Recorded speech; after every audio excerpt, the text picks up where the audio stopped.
Friends, இன்னைக்கு ரொம்பவே யூஸ்ஃபுல்லான 100% எஃபெக்டிவான ஒரு ஸ்டோனுக்கான மெடிசன் தாங்க பார்க்க போறோம். உங்க வீட்ல வாழை மரம் இருக்கா, அதுவும் தார் போட்டு இருக்கா, இந்த ரெமடியை கண்டிப்பா நீங்க ட்ரை பண்ணலாங்க.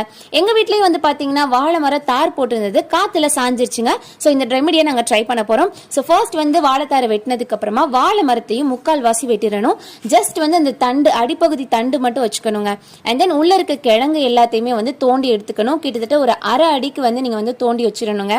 இப்போ அந்த குழி வந்து தோண்டினதுக்கு அப்புறமா நீங்க கொஞ்சமா ஜீரகம், வெந்தயம், அதுக்கப்புறமா நாட்டு சக்கரை போட்டுட்டு ஒரு வாழை இலைய வச்சு வாழை நாரை வச்சே வந்து கட்டிருங்க. ஓகேங்களா? அப்பதான் தூசி எதுவுமே விழாம இருக்கும். இது அப்படியே வந்து ஒரு ஓவர் நைட் வந்து அப்படியே விட்டுருங்க.